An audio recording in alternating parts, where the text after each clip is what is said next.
Buen día, ingeniero Wilmer Anthony Lagos Carvajal, y compañeros presentes. Bueno, en esta oportunidad vamos a presentar nuestra exposición del tema estudio de tráfico vial, presentado por Acosta Jaranita, Aloe Huasco Marta Elisa, Aiquipa Rivas Carlos, Aiquipa Rojas Rommel, Badrán Ratito José Antauro, Guaruachi Pillaca René Raúl y mi persona Maica Mayosepa Milka.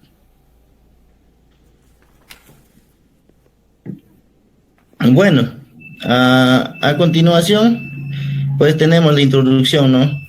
En este caso, pues el diseño de pavimentos es el proceso de determinar el espesor y tipo de las diferentes capas estructurales que conforman una superficie de rodamiento, ¿no?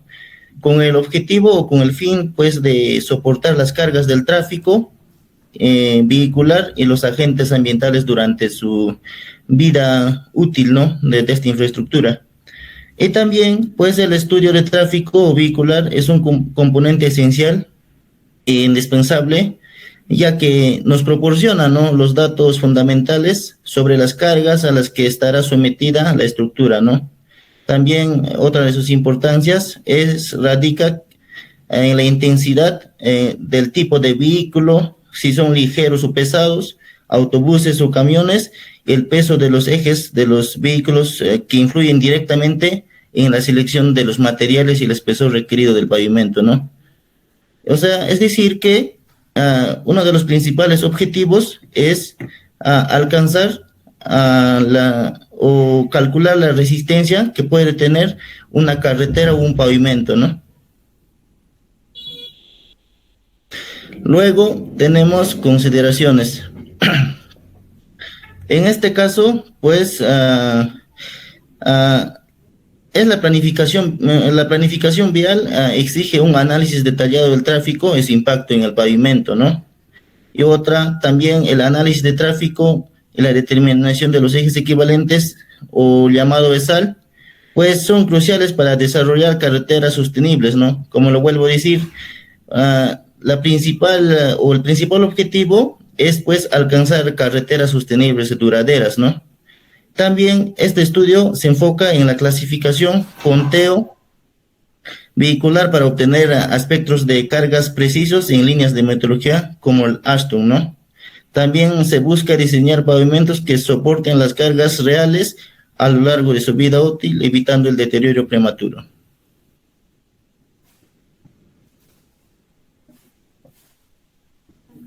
Luego tenemos el marco teórico, ¿no? En este caso, dentro del marco teórico, pues tenemos el tráfico, la demanda proyectada, el factor direccional, el factor de carril.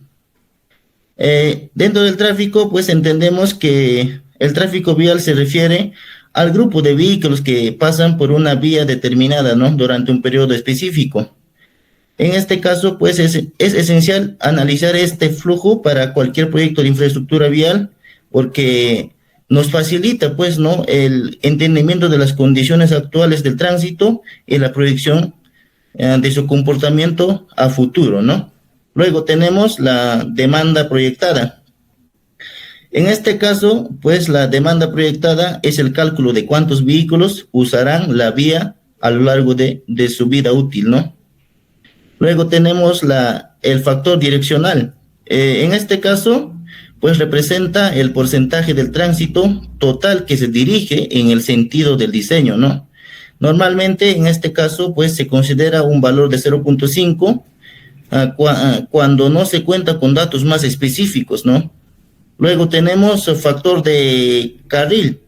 En este caso, pues, se refiere a la proporción del tráfico que se utilizará en el carril, ¿no? En el pavimentos urbanos, este factor suele asumirse como 1.0, ¿no? Ya que en muchas zonas no hay separaciones de carriles, los vehículos tienden a ocupar un único espacio de circulación o de manera repetida, ¿no?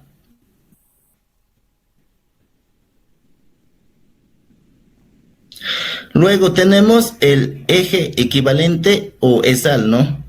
En este caso, pues, el ESAL es saber cuántos vehículos pasarán por esa vía y cuáles serán los que la utilicen, ¿no?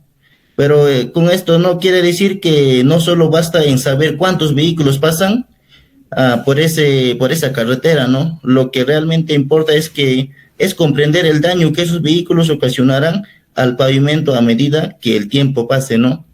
Para eso los ingenieros, pues, emplean una medida técnica, ¿no? O de manera práctica los ejes equivalentes, ¿no? Que también se conoce como ESAL.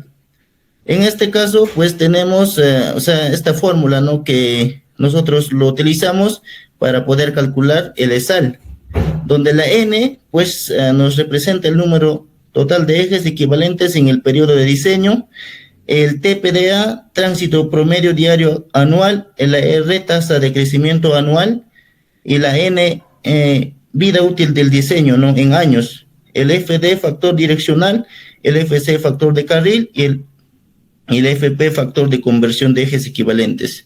Bueno, eso sería todo de mi parte, y a continuación le paso a mi compañero para que pueda continuar con la exposición. Continuando con la exposición, mi persona, René Raúl Guachipí, acá, en el caso lo que son manual de carreteras, en el presente estudio que se realizó de nuestro trabajo, en este manual nos indica cómo se debe hacer el estudio de tráfico vehicular, que proporcionen las directrices y cuantificar la demanda de nuestro tráfico en términos de carga a lo largo de tiempo. Y también en este caso, también permitiendo que al ingeniero responsable determinar las capas y también lo que son los espesores de nuestra estructura, de nuestro pavimento, que sean necesarios para soportar lo que son cargas sin fallas prematuras. Es lo que nos indica nuestro manual de carreteras 2003, en el capítulo 6. Siguiente diapositiva. Lo que es de nuestro trabajo, la ubicación exacta es la avenida Floresta, lo que es en Curibamba. Siguiente diapositiva.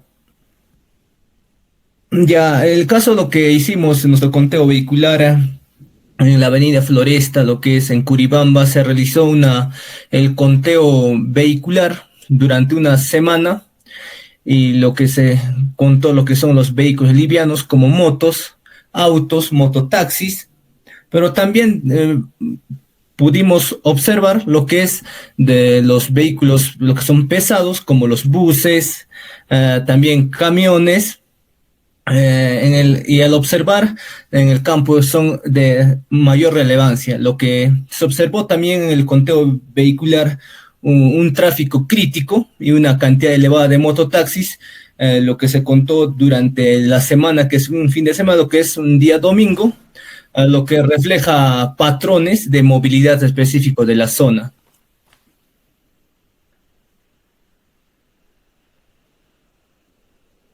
Después lo paso a mi compañero para que pueda seguir con la exposición. Continuando con la exposición, mi nombre es Anita Costajara. A mí me ha tocado explicar sobre el formato de conteo vehicular que hemos utilizado, ¿no? Durante esos 7 días que hemos contado. El primer día que nosotros empezamos a contar fue un día lunes, 27 de octubre, hasta el día domingo, ¿no? 2 de noviembre.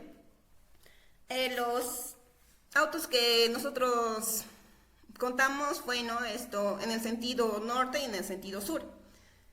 Horas, dependiendo, ¿no?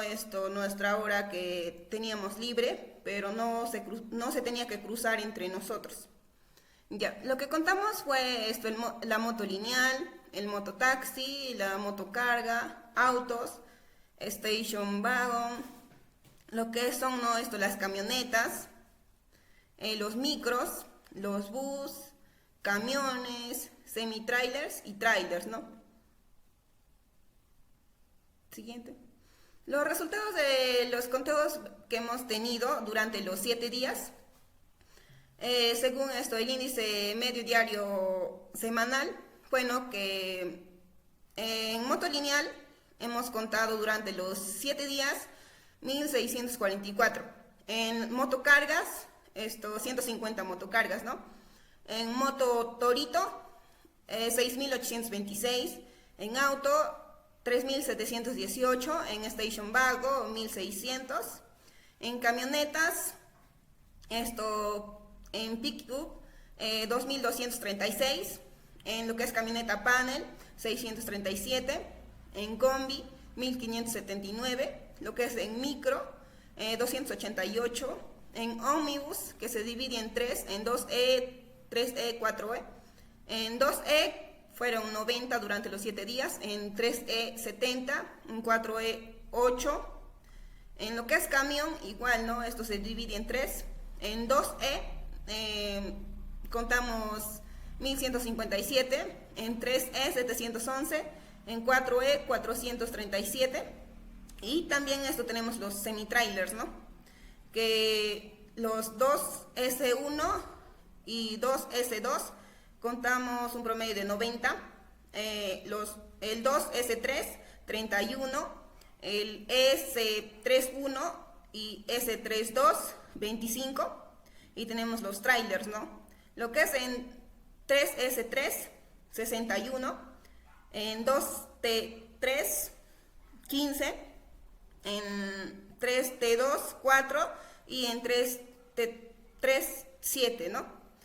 Nosotros para hallar lo que es el índice medio diario semanal, es esto, la sumatoria del índice medio multiplicado, ¿no?, por los 7 días entre 7. Siguiente. Ya, la tasa del crecimiento de los vehículos ligeros que hemos utilizado, tanto ligeros y pesados, es en Apurímac, ¿no? Lo cual la tasa del crecimiento en ligeros hemos trabajado con 0.59% y en pesados 6.65%. Ya, el factor de corrección de vehículos ligeros por unidad de peaje, ¿no? En promedio del 2010 al 2016 nosotros hemos utilizado lo que es el peaje de ICA, que nos da, ¿no?, en el factor de corrección en pesados en el mes de octubre. Hemos utilizado lo que es esto, 0.9353, y lo que es en ligeros 0.9755, ¿no? Bueno, eso sería todo de mi parte. Le paso a mi compañero.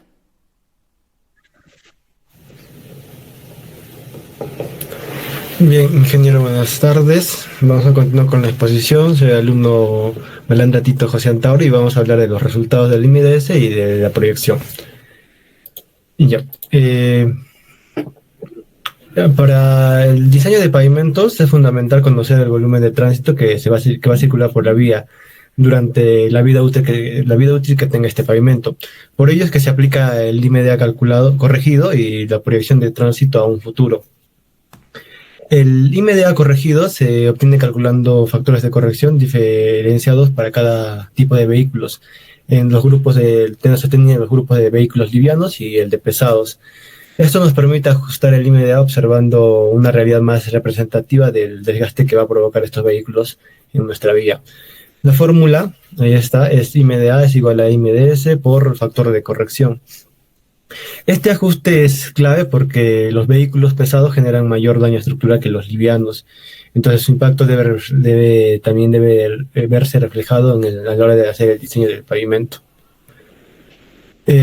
Para la proyección de tránsito, una vez que ya tengamos nuestro IMDA corregido, proyectamos el tránsito a un futuro usando una progresión geométrica, considerando una tasa de crecimiento anual. Ya lo explicó mi compañera, lo sacamos de tablas que ya nos brindan estos datos.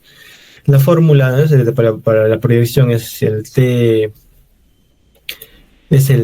sub 0, que es tránsito en el año. Esto por 1 más R, que es la tasa de crecimiento, todo eso elevado a la N, que es el número de años, menos 1. Esta fórmula, la de proyección, nos permite estimar el tránsito acumulado que va a soportar el pavimento. Ya que esto acá nos va a permitir definir su espesor y el tipo de estructura del pavimento. Siguiente PPT, compañero. Ya, ahora sobre los ejes equivalentes para el diseño de pavimentos. En el diseño de pavimentos, no basta tan solo con tener nuestro conteo vehicular. Lo que realmente importa es el daño que van a provocar estos vehículos, los grupos de pesados, livianos. Eh, para medir el daño usamos el concepto de ejes equivalentes definido por el ASTO. Eh, Ahora, para cada tipo de eje se tiene una configuración distinta y genera un nivel de daño diferente. Por eso se clasifican como eje simple, eje tándem, eje trident, según el número de ruedas y ejes. Para esto también se tiene una tabla, la tabla 6.1, la de configuración de ejes, donde nos explica, ¿no? Eje simple, con rueda simple, la nomenclatura 1RS, el número de neumáticos que son 2, luego se tiene el tándem, que es de eje rueda doble, su nomenclatura es 2RD, número de neumáticos es 8, y luego también se tiene lo que es el eje trident, ¿no? Que es eje de rueda doble, 3 ejes de rueda doble, su nomenclatura es 3RD y número de ruedas 12. ¿No? Cada uno del eje simple, por ejemplo, también hay eje simple con rueda doble, eje tándem también hay con rueda doble, cada uno tiene su distinta, aparte de las configuraciones principales que es simple, tándem y trident, tienen como subdivisiones. Ya, ahora este número de repeticiones de ejes nos permite estimar el desgaste acumulado que va a sufrir el pavimento durante la vida útil. Para diseñar, si diseñamos sin considerar estos ejes equivalentes, puede llevar a fallas prematuras y también sobrecostos y riesgos también para la seguridad vial. Siguiente, compañero. Siguiente PPT. No, retrocede. Te has pasado uno. Ya, ese de ahí. Ahora, en relación a las cargas por tipo de eje equivalente, para estimar el daño que cada eje genera sobre el pavimento, se usa el concepto de eje equivalente de 8.2 toneladas que está definido por el ASTO. Este valor sirve como referencia para comprobar las distintas configuraciones de los ejes que ya les he explicado. Los ejes equivalentes nos permite transformar el peso de cada eje en una unidad de daño estándar, facilitando el diseño estructural de pavimento. Ahora, para esto de acá también ya están establecidos, hay una tabla donde están los distintos tipos de eje y sus configuraciones, que nos permite la relación de peso del eje y su equivalencia que se expresa mediante unas fórmulas específicas según el tipo de eje. Eso de ahí, el cuadro 6.3, que es la relación de cargas por eje para determinar los ejes equivalentes.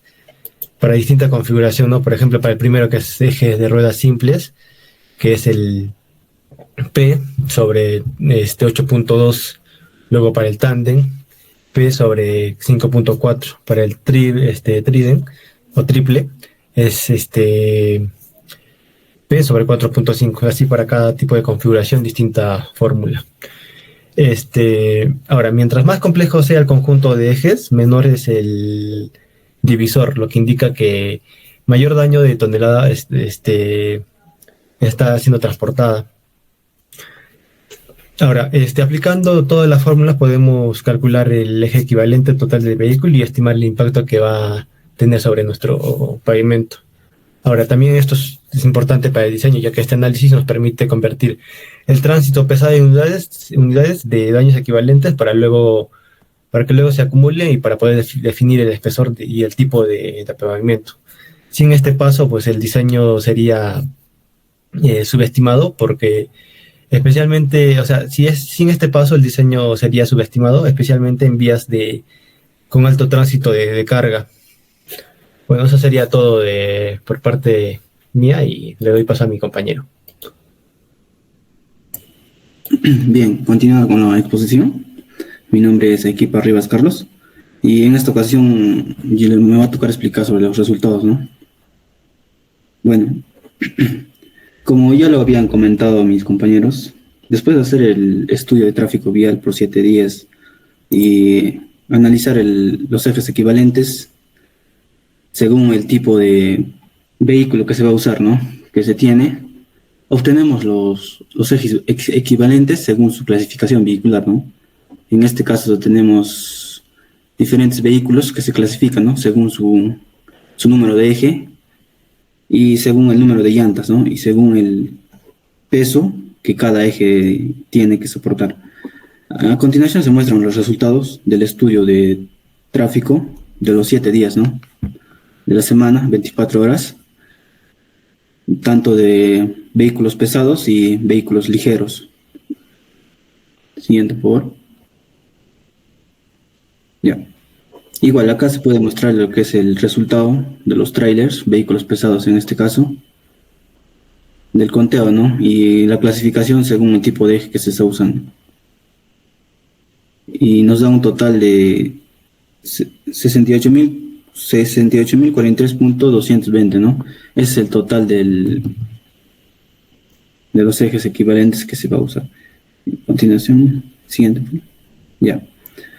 Para nosotros determinar el cálculo del ESAL, tenemos que tener algunas consideraciones que la norma, en este caso de suelos y pavimentos de 2013, nos brinda, ¿no? En el capítulo 6 de tráfico vial, nos da algunas consideraciones que nosotros debemos de tomar al diseñar un pavimento, ¿no? Ya sea flexible o rígido. Nos da, por ejemplo, el cuadro 6.1, nos da especificar, según el número de calzadas, nosotros qué factor direccional podemos tomar y qué factor carril debemos tomar. En este caso, en nuestro estudio de tráfico, se está tomando el número de sentidos, que es 2 sentidos, y el número de carril por sentido, que es 1, ¿no? En todo caso, el factor direccional y el factor carril toma un valor de 0.50 y el factor de 1.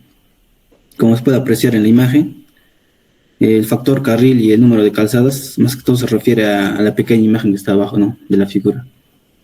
Seguidamente también tenemos que determinar el factor de ajuste de presión del neumático, que está reflejado en el cuadro 6.13 de la norma, ¿no? En este caso nosotros hemos considerado el espesor de capa de rodadura, que es de 10 centímetros, y como tenemos un valor de 95, hemos interpolado los valores de entre 90 y 100 para nosotros calcular el factor de ajuste de presión del neumático, ¿no? Para el cálculo de nuestro ESAL. Siguiente. Ya. Seguidamente también tenemos que calcular el factor de vehículo pesado, ¿no? Como creo que ya lo explicó anteriormente, el factor de vehículo pesado se va a calcular tanto para los vehículos ligeros y para los vehículos pesados. Va a depender mucho del factor de los ejes equivalentes, ¿no? Ya sean, pueden ser trident o tándem, como se refleja en el cuadro 6.3, que se va a calcular según el tipo de eje, el factor de FBP, tanto para los vehículos ligeros y pesados, que va a ser crucial para el cálculo del ESAL, ¿no? Siguiente, por favor. Ya. También debemos considerar el factor de crecimiento acumulado, en este caso FCA, para el cálculo de número de repeticiones de eje equivalentes. El factor FCA va a depender mucho de nuestra tasa de crecimiento que nosotros vayamos a diseñar.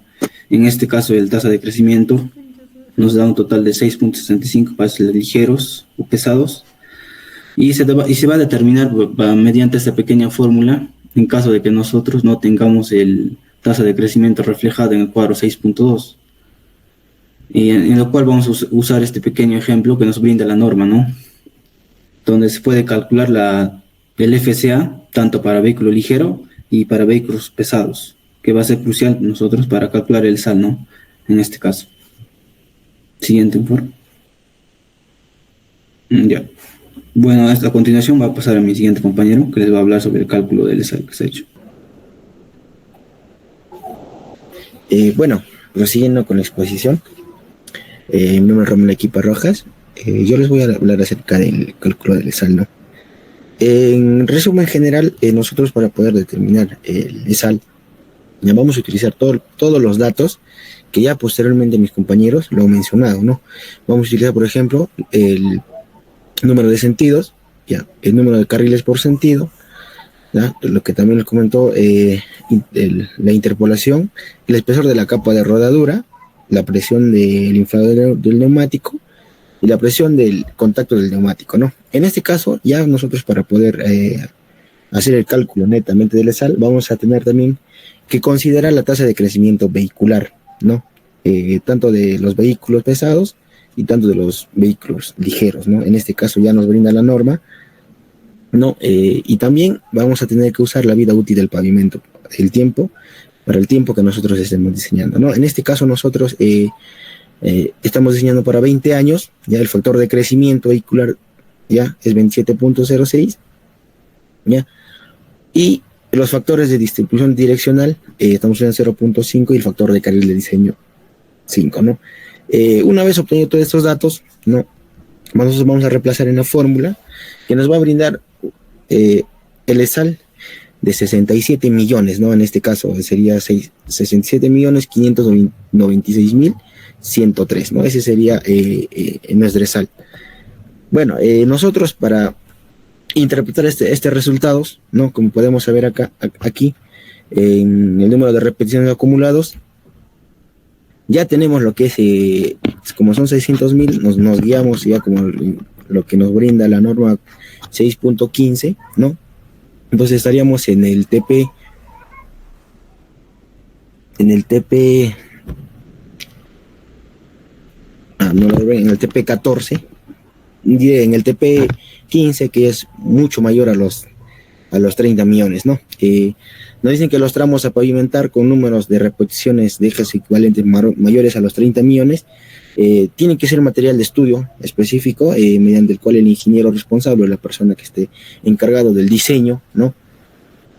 Va a actuar o efectuará un análisis técnico de alternativas de pavimento, y esto también tiene que ser justificado, ¿no? Se recomienda que el diseño de un pavimento especial para el tramo, mediante el cual se realizará un análisis técnico exhaustivo de alternativas de solución. ¿Por qué? Porque ya tenemos el cálculo de salida mucho mayor que los 30 millones, ¿no? Que es el máximo que nos da la norma. Doy pase a mi compañero.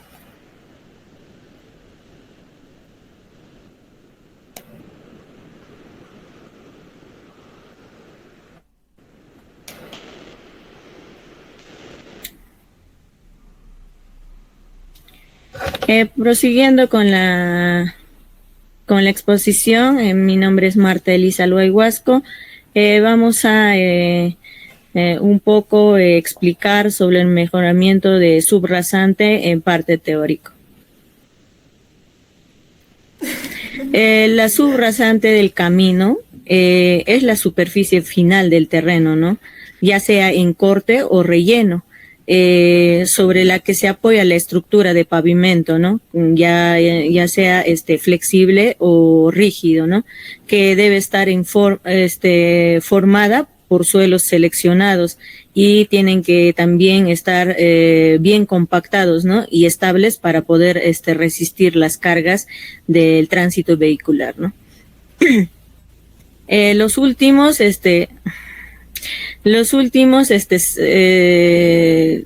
son de espesor de 0.30 que deben compactarse al 95%, ¿no? Que es el del Proctor modificado.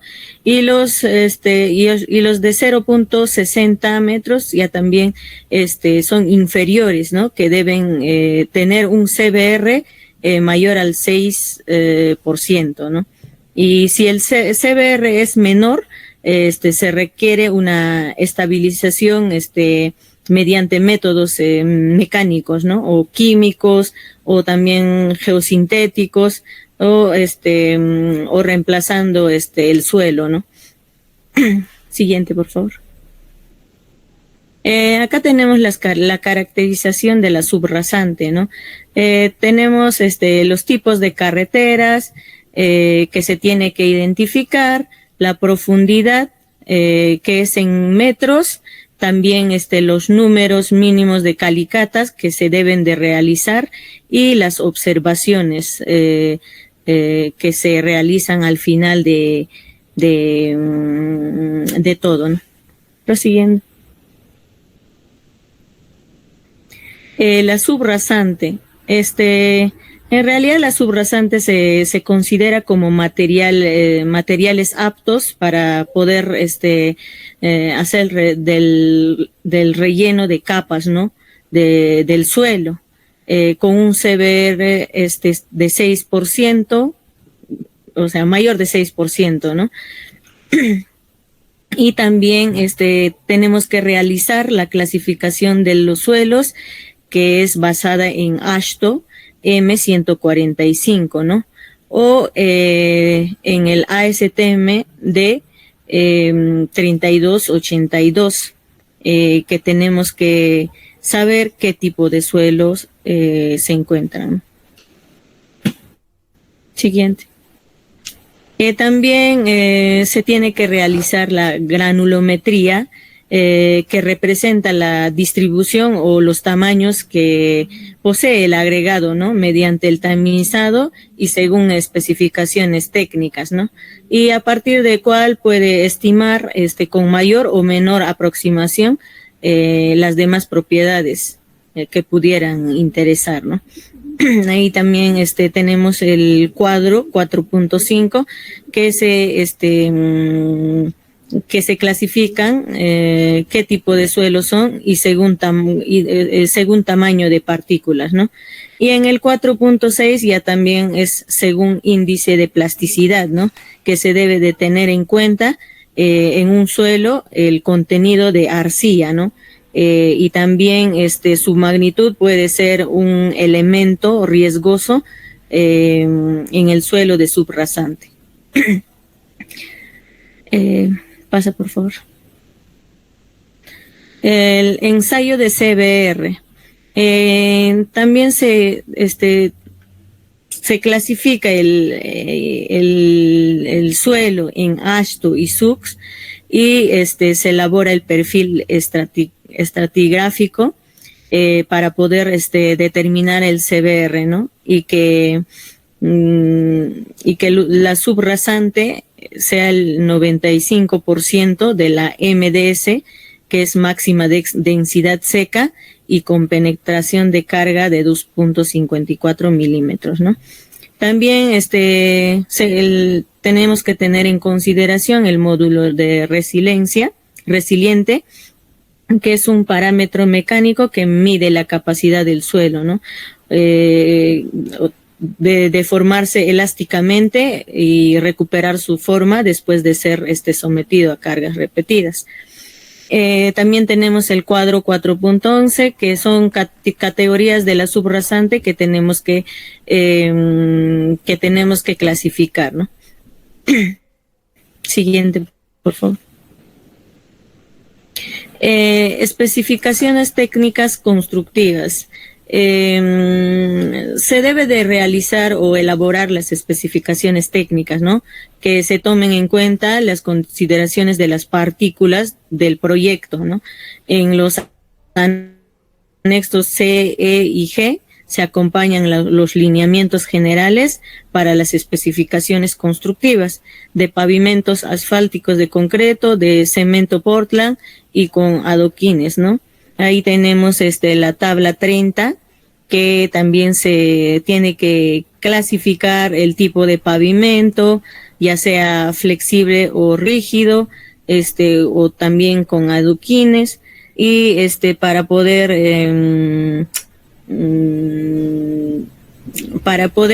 clasificar, ¿no? O indicar